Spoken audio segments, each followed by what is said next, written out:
Welcome to episode 2 of the Cheap Beast Versus series, and today we're going to be taking a look at two center mid / CDMs. We've got Ruud Gullit versus the upgraded 87 rated Zambo Anguissa. I did try out his 84 rated version before the upgrade, and it did feel pretty good, but there was some areas where I thought he definitely needed improvement. So we're going to see how his 87 feels in comparison and how he compares to Ruud Gullit. This is what the team is looking like, and we are going to start Anguissa on a Shadow Kim style. And if we feel like he needs a boost in another department, we will switch the Kim style, and I will let you guys know at the end what we ultimately land on. But kind of comparing the stats on these two cards, the pace is pretty similar, being 80 on Gullit and 84 on Anguissa. Anguissa definitely has that extra bit of speed though. Now, the shooting is definitely better on Ruud Gullit, only 77 shooting on Anguissa, and Anguissa doesn't have the best long shots or finishing, 75 finishing, 78 long shots, 84 shot power, so nothing crazy there. The passing department also does go to Ruud Gullit, being 86 passing and only 80 on Anguissa. Now, dribbling wise, they both have 3-star skill moves and 83 agility, 84 balance on Anguissa. When I tried his 84, his turning, he felt a little bit clunky at times, so we'll have to see how much that has improved with the +3 upgrade. Now, the defending being base 87 and 90 base physical on Anguissa should be beating out Gullit. 83 defense on Gullit, 78 physical. So I'm definitely thinking Anguissa is going to be a powerhouse in that midfield. He's going to be bullying the other players, and that is going to be nice to see. So let's take them both into FUT Champs qualifiers and just see how good these guys are. Let's maybe test a long pass here on Anguissa. Good pace. Very good pass. And we do end up getting kind of a lucky rebound, and Chiesa comes in flying and scores the goal. But a really good pass there from Anguissa to Oshiman in the box. Good challenge in the midfield from Anguissa. Nice move there. Keep it going with the pass to Hernandez. We should be scoring that. Nah.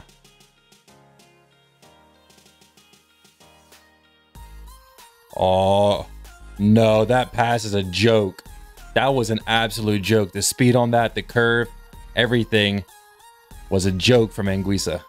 So the first game, we get an early rage quit right after that crazy assist from Anguissa into Oshiman, and Anguissa has a 7.6 match rating and Ruud Gullit has a 6.5. He did have good involvement with some tackles and interceptions, but no assists or goals. Anguissa to Nkunku. What we want to see. Come on, bro. This one's going straight to Gullit. There he is. Head that in. What am I seeing?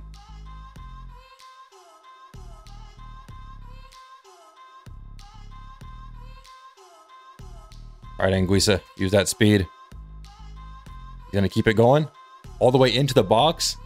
And that one's going top corner. That was a really nice bit of acceleration there from him. Nice interception there from Anguissa. Gonna use that speed. Look at that, just a little ball roll and he gets past. We're gonna try to turn him around. Not quite. Bit of a heavy turn there. And that's not even a foul. Gullit just, he's a bully, man.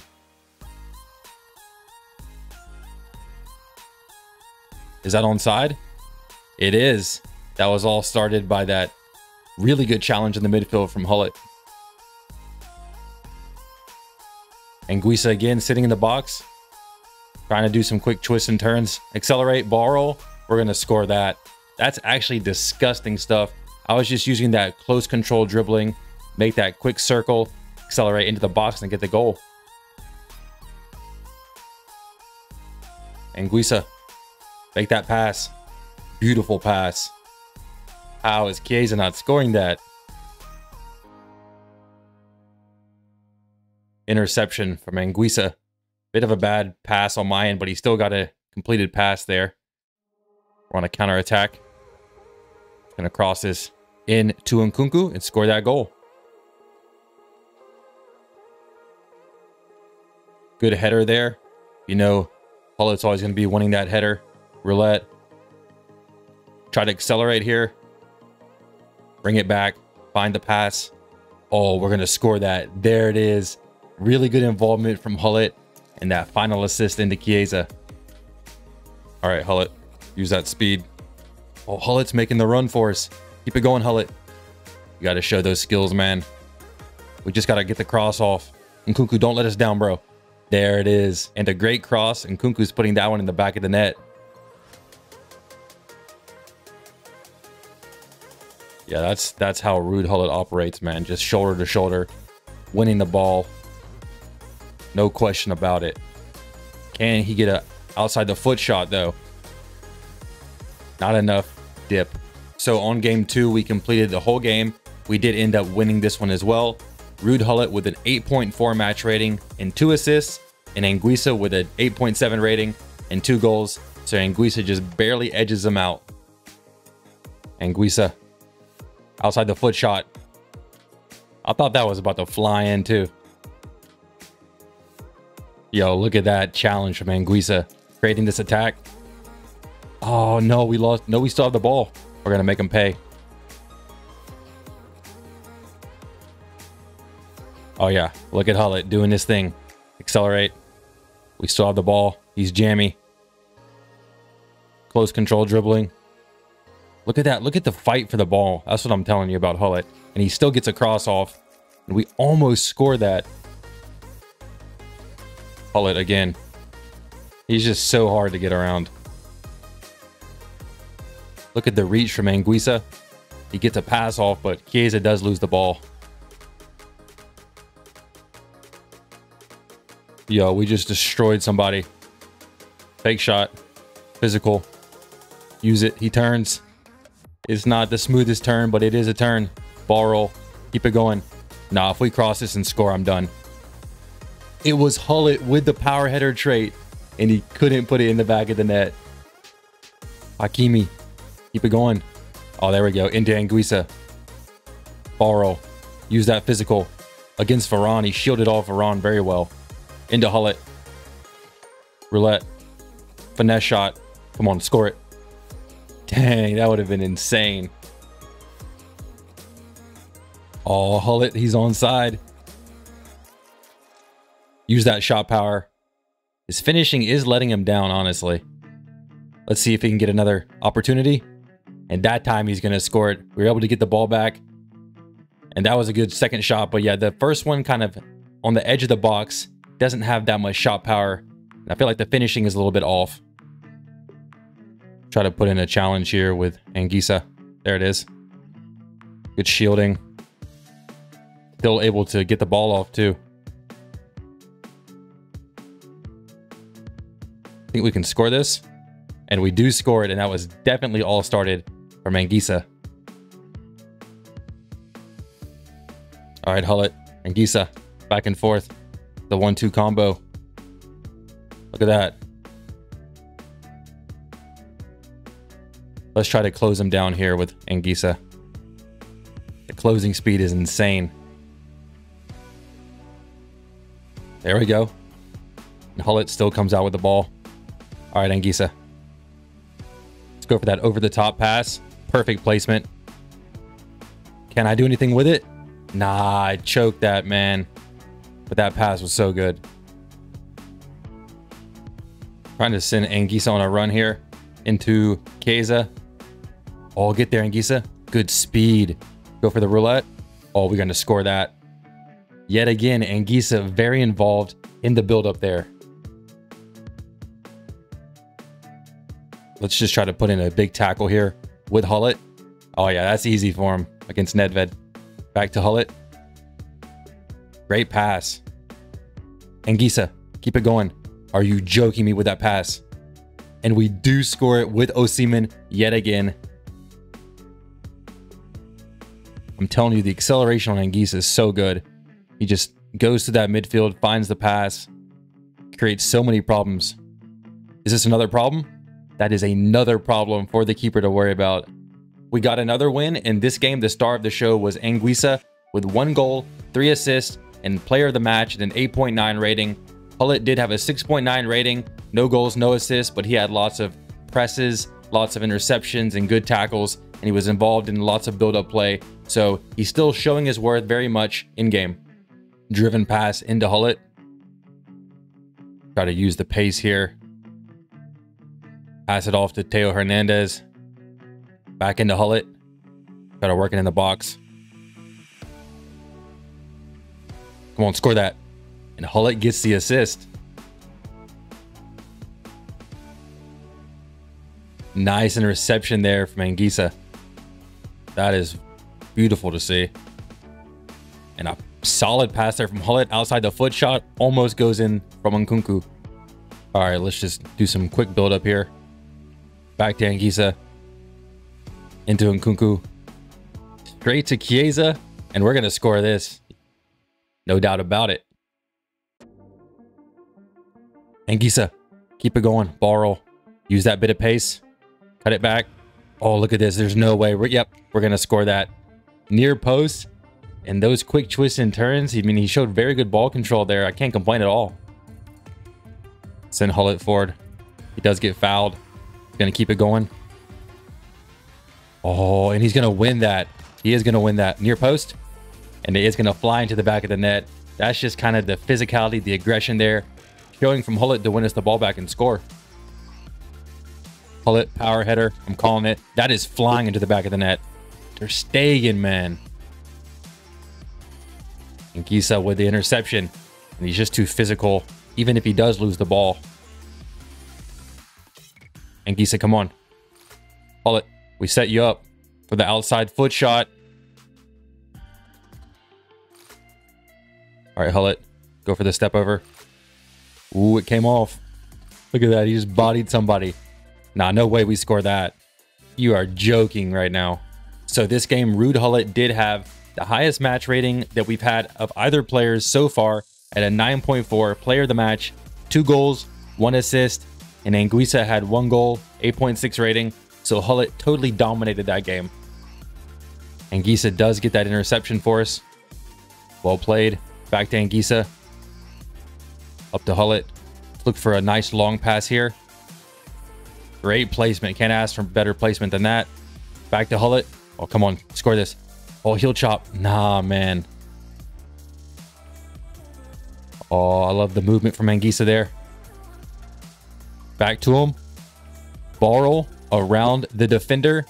And he puts it in the back of the net. He doesn't need an engine Kim style. His dribbling, it's pretty smooth without it. We're back after testing out these two midfielders in 6 games of FUT Champs qualifiers. And let's do a comparison on each of their stat departments. Starting out with the pace.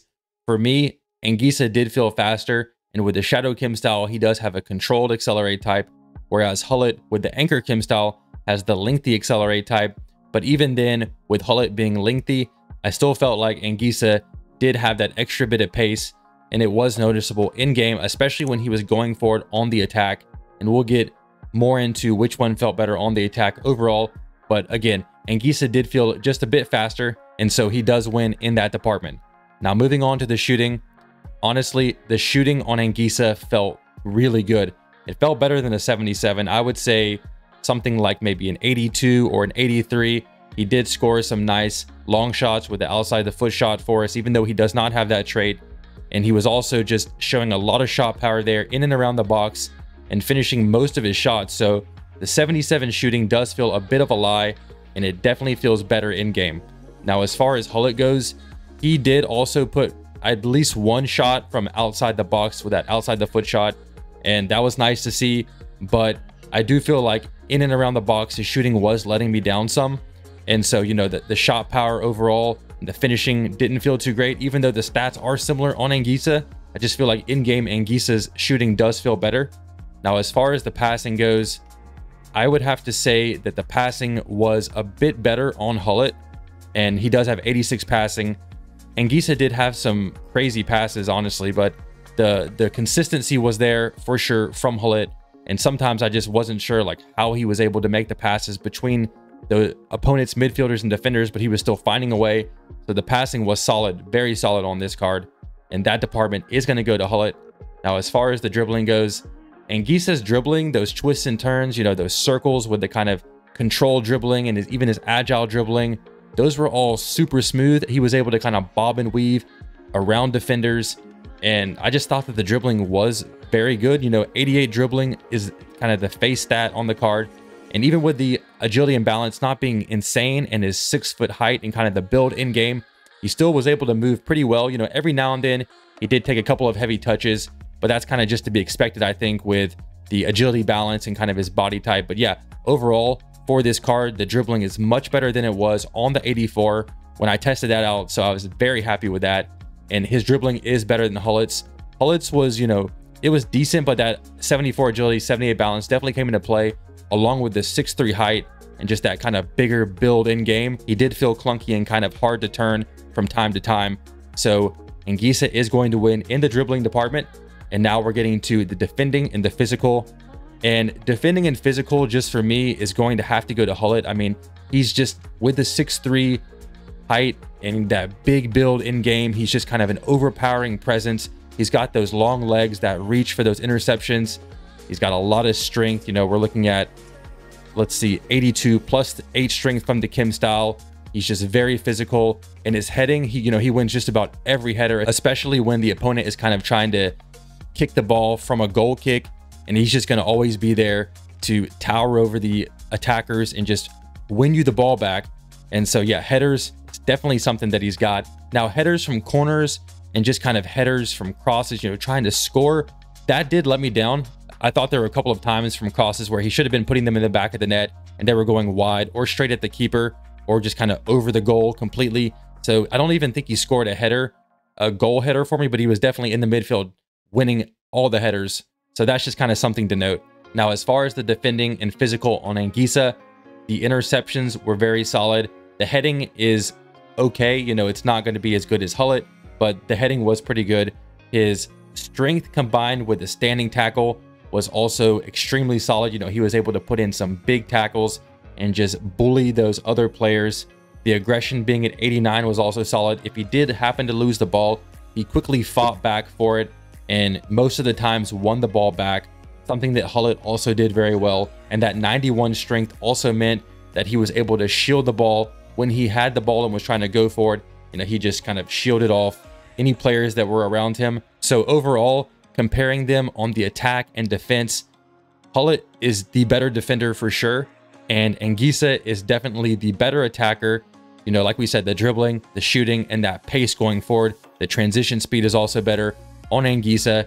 So the positions for Anguissa are CM, CDM, and I feel like his best position is going to be a center mid. You know, he can play that box-to-box role, and I do actually prefer him to the Team of the Week Barella that I have, and I have put a good number of games with Barella. But yeah, this upgraded 87 rated Anguissa card is something else, and I don't think he needs an engine Kim style to boost the dribbling at all. But you know, if you wanted to use him in more of an attacking role, you could mix up the Kim style. And again, the defending is better on Gullit with just those interceptions that reach, that physical presence. And I am going to have to say, because of how well Anguissa matched up with Gullit and just kind of looking at the match ratings after every game and just kind of feeling it out with how these two played, Anguissa is definitely up there with Gullit, just not quite defensively, but for sure beats him on the attack. And for that reason, I'm going to say that Anguissa is most definitely a cheap beast. You know, he's only like 65 to 70K and Gullit is like 700K. So this guy is a for sure buy, extremely good value. I highly recommend him. But that's going to do it for this episode of the Cheap Beast series. I hope you did enjoy it. If you did, hit the thumbs up button, hit the subscribe button if you're new, and I'll catch you guys in the next one. Peace out.